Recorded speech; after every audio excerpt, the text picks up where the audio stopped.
अस्सलामुअलैकुम रहमतुल्लाह। Basics of Islam में आप तमाम नाज़रीन का खैर मक़दम है। मैं आपकी दुआओं के साथ हाज़िर हूँ और आज जो मैंने अपना उन्वान बनाया है वो बनाया है मुआशरे में बढ़ती हुई एक बहुत ज़्यादा बुराई, जिसको जलन कहते हैं, हसद कहते हैं, किसी के ताल्लुक़ से बदगुमानी भी कहा जा सकता है। पहले कुरान में अल्लाह पाक का फरमान सुनिए। अल्लाह पाक ने इरशाद फरमाया, या अय्युहल्लज़ीना आमनू इज्तनिबू कसीरम मिनज़्ज़न्न इन्ना बअदज़्ज़न्नि इस्म। ए ईमान वालो, ज़्यादा गुमान मत किया करो,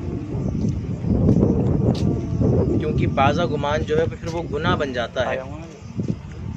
दरअसल किसी के ताल्लुक़ से जलने की शुरुआत, हसद करने की शुरुआत, किसी के बारे में बुग़्ज़ रखने की शुरुआत, इनाद रखने की शुरुआत या किसी की गीबत की शुरुआत, मैं समझता हूँ कि बदगुमानी इसका एक बड़ा ज़रिया होती है।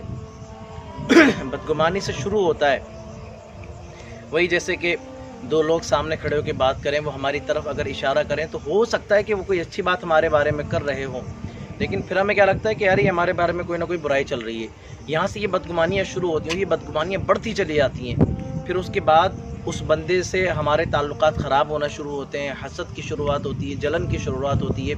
और आजकल जलन और हसद इन दो मतलब कुछ चीज़ों में इतना ज़्यादा हो गया कि वहाँ होना ही नहीं चाहिए था, वहाँ ज़्यादा हो चुका है। वहाँ हालांकि होना ही नहीं था, 1% नहीं हो रहा था, और जहाँ तादाद 100% पे पहुँच गई है। कहाँ पर अगर कोई कारोबारी तरक्की कर जाता है मुझसे ज़्यादा मेरा भाई, तो फिर मुझे लगता है, फिर मैं उसके ताल्लुक़ से हसद करता हूँ, फिर मुझे जलन होने लगती है। और एक दूसरी तरफ देखें तस्वीर के दूसरे रुख को, तो वहाँ पर भी मामला ख़राब है। कोई अगर ऊपर पहुँच गया तो उससे जलन तो हो ही रही है, लेकिन अगर हमसे किसी का लेवल नीचे है तो फिर उससे क्या जलन नहीं है, तो उसको हिकारती निगाह से देख रहे हैं, उसको छोटा समझ रहे हैं। ये कितनी ज़्यादा बुराइयाँ हो गई भाई। मुआशरे में जीने का तरीका हमें याद नहीं रहा क्या? इस तरीके से मुआशरे में जिया जाता है? अरे सहाबा इकराम ने तो हमें ये तलकीन की सबसे पहले तो कि कोई भी बंदा पैसे की वजह से किसी से बड़ा नहीं हो सकता, कोई भी बंदा गरीबी की वजह से किसी से छोटा नहीं हो सकता। इस्लाम ने ये नज़रिया पेश किया। इस्लाम की आइडियोलॉजी यही है कि कोई बंदा पैसे कम होने की वजह से किसी से छोटा नहीं हो सकता, कोई बंदा ज़्यादा पैसे होने की वजह से किसी से बड़ा नहीं हो सकता। तो फिर जलन हसद का और हिकारत का तो कोई सवाल ही पैदा नहीं होता।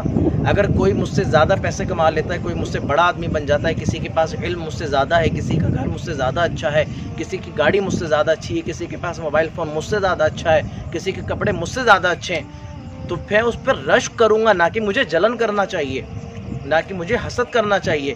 और फिर सिर्फ हसद तक कहानी नहीं रहती, फिर उसके बाद एक चीज़ और शुरू होती है, एक चीज़ की स्टार्टिंग और होती है। वो क्या कि अब इसको बर्बाद किस तरीके से करना है। भाई ये मुझसे आगे कैसे जा सकता है, इसका लेवल मुझसे ऊपर कैसे जा सकता है, अब मुझे इसको रोकना कैसे है, मैं इसको कम कैसे कर सकता हूँ, मैं इसको पीछे कैसे लेके आ सकता हूँ। फिर मैं इन चीज़ों में पढ़ता हूँ।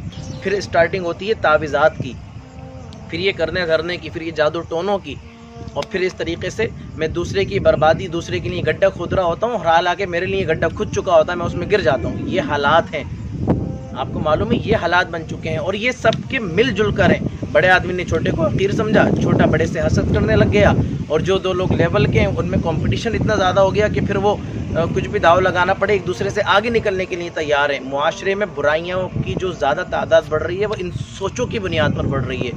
और ये सोचें, आप अपने बीवी बच्चों के ताल्लुक़ से सोचें। अगर कोई आपसे ऊपर है तो आप रश्क करें, आप कहें अल्लाह पाक से दुआ करें, या अल्लाह मुझे ऐसा बना दे और मुसलमानों को और लोगों को ऐसा बना दे। अगर कोई छोटा है आपसे तो उसको हिकारत की निगाह से नहीं देखना है, बल्कि उसके लिए दुआ करनी है, या अल्लाह इसको जायज़ व हलाल माल अता फरमा, या अल्लाह इसको तरक्की अता फरमा, इज़्ज़त अता फरमा, या अल्लाह इसको इल्म अता फरमा, इसके इल्म में कुशादगी पैदा फरमा, वुसअत पैदा फरमा।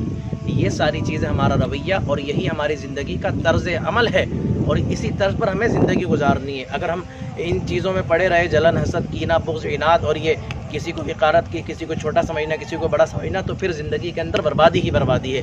अल्लाह ताला हमें इन सारी चीज़ों से महफूज़ फरमाए, हमें अमल की तौफ़ीक़ दे। व आखिर दावाना अनिल हम्दुलिल्लाहि रब्बिल आलमीन।